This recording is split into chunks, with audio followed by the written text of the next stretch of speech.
There's a feeling I get from unfinished projects. Now, I'm not talking about general whips that you work on and off, or general unfinished things like unsent emails or laundry, but all the creative projects that we have left unfinished and kind of forgotten.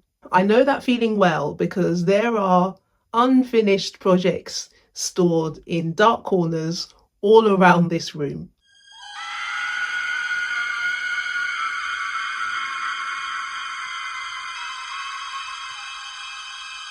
And they all give me that distinct creeping feeling. The half-knit sweaters sitting in baskets, the half-filled sketchbooks stuffed in a drawer, and the half-written novel document entitled Final Draft Reel. What's strange is that these projects, at least to me, feel a lot heavier than maybe they should. Because objectively, they are just things. Simple, everyday things made from fabric, yarn, paper. But unfinished creative things seem to exert a kind of psychological pressure, at least on me. They sit stashed away in our homes and in our spaces, yet still somehow demand things from us. Attention, decision-making, energy, guilt, even shame in some cases. Sometimes I think unfinished things occupy their own category in the human mind, because unfinished projects remain mentally or psychologically active. Like, they exist in our minds even when we stop working on them. We haven't touched them in months or even years. And really, the more I thought about it, the more it revealed to me that this video probably isn't about hobbies per se. It's really about incompletion, about the way the human mind really struggles with things that are unresolved or unfinished. Like, similar to that feeling that we all go through in our youth when a fling or another close relationship abruptly ends. What disturbs us most is not necessarily the loss of that relationship, it's the lack of closure or the lack of power that we had within that ending. It's somehow something that we think that we are always owed. So I want to look into why certain unfinished projects seem to emotionally follow us around long after we physically stop working on them.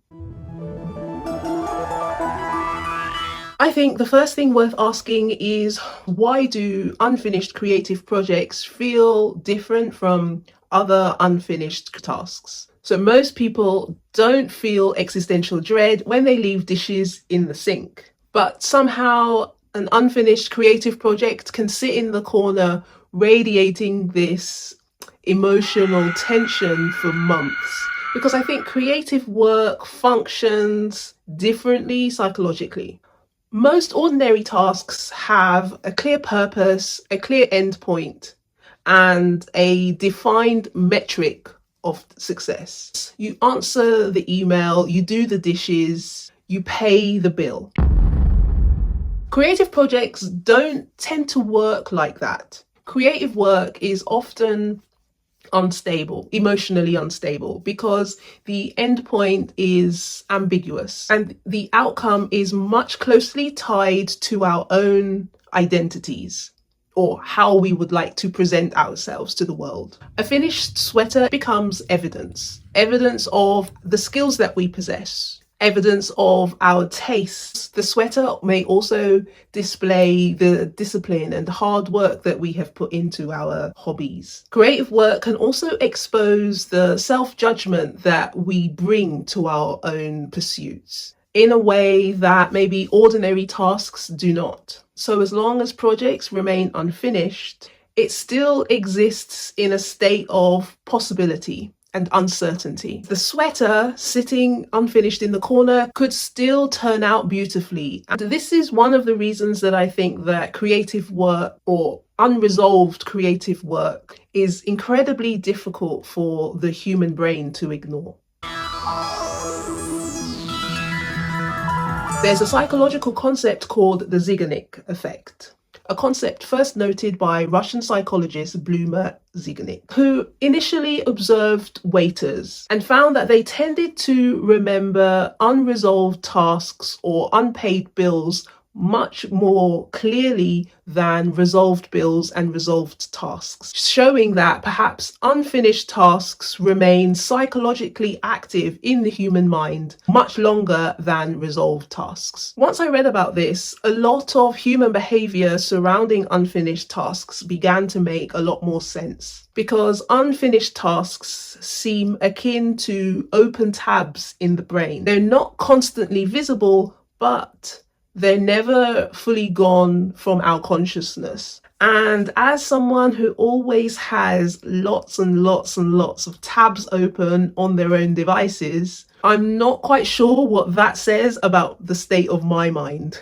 And I certainly know that I remember every single project that I have on the go, especially when I try to start something new. And even if I consciously decide, I'm probably never going to finish that, the emotional weight never really fully disappears in that moment, because the project still sits on my cupboards, on shelves, in its unresolved state. But what fascinates me is that we often judge ourselves for these unfinished projects quite harshly.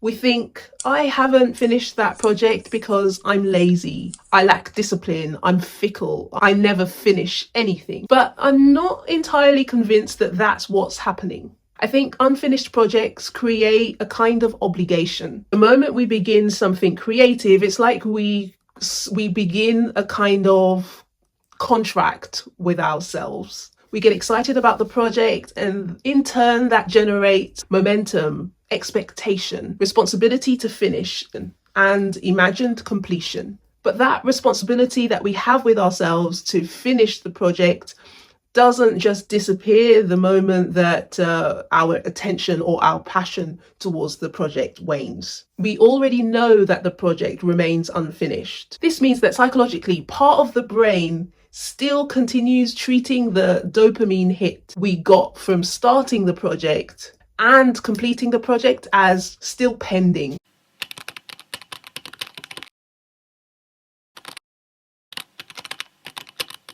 This is why unfinished project can generate disproportionate guilt and shame, because as Bluma Ziganik observed, unresolved plans and intentions tend to linger in the mind much longer than resolved ones do. I don't think unfinished projects are mainly about procrastination. I think that they are about decision fatigue and avoidance. Unfinished projects continually force us to address uncomfortable questions. Should I continue? Should I abandon this? Should I restart it? Do I even like this anymore? Was this idea actually good? Am I willing to put more time into this? And creative decisions are uniquely exhausting because there never really is like a right answer, a definitively right answer. A creative project can remain unresolved for years, partly because finishing it requires definitive choices. Leaving something unfinished delays those decisions. The project remains undefined, and weirdly, that can remain emotionally safer and much more appealing. Unfinished things are ambiguous because once completed, that ambiguity disappears. I think this is one of the reasons that some people continually begin new projects but struggle to complete them. Starting a project always feels expansive and exciting. At the beginning, a project contains excitement, possibility, fantasy, momentum, dopamine. Towards the end, it becomes detailed work, problem solving, evaluation, hard decisions, confrontation with our own and the project's limitations. Completion requires committing to the final version of the project. And of course, that can be emotionally difficult.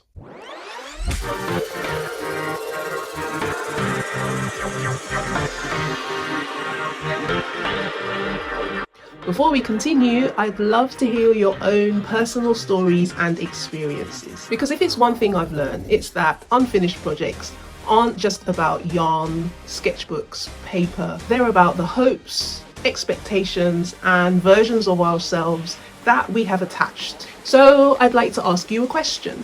What unfinished project still lives in your mind? It could be a knitting project, a painting, a renovation, or something completely different. Tell me a little bit about it in the comments. And if you're comfortable, why you think it remains unfinished. I'd really love to read your stories because I suspect that many of us carry around the weight of unfinished projects that mean more to us than we'd like to really admit. And as a small thank you for taking part in the conversation, I'll be choosing one lucky commenter to receive a mini tote bundle, which includes a permission to create zine and some other creative goodies, and of course the mini permission to create tote bag. And I will also choose one lucky runner-up to also receive a permission to create zine and a small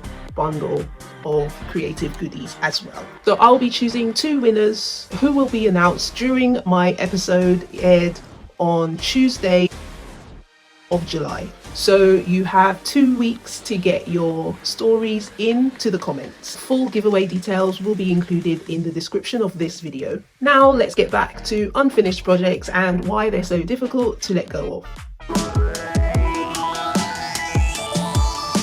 Unfinished projects sometimes remain unfinished because the project just loses its potential. An unfinished painting can still theoretically become brilliant, but once completed, the work is catapulted into reality. Now it is simply what it is, which means finishing creative work means confronting or tolerating our own disappointment. It's the gap between the perfect execution that we envisioned when we started the project and the actual execution. People underestimate how emotionally vulnerable completing something can be. Completion forces us and our work out into the real world and open to be perceived. Once something is finished, other people can evaluate it. You can evaluate it. And I suspect many creative people prefer unresolved possibility than definitive imperfection. Something else I've noticed is that unfinished projects can sometimes accumulate unresolved emotional attachment. Sometimes returning to a project means returning to those emotions that we have attached to it. This may explain why some people still avoid projects that they still care about. Interacting with the project reactivates uncomfortable emotions. A sweater we have associated with repeated mistakes, a drawing associated with self-doubt. The project itself becomes emotionally charged. Hell, I even feel this way about knitting patterns of projects that I just had to frog because they came out so horribly.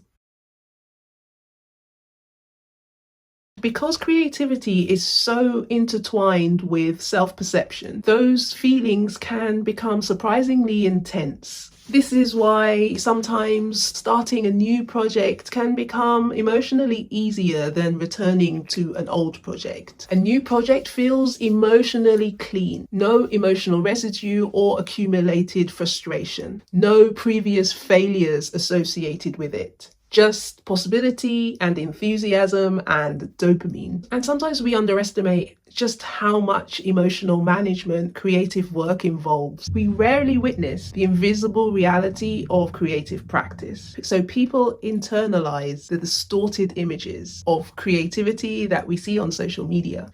Creativity as continuous productive output, when in reality, incompletion is probably one of the most realistic parts of creative practice.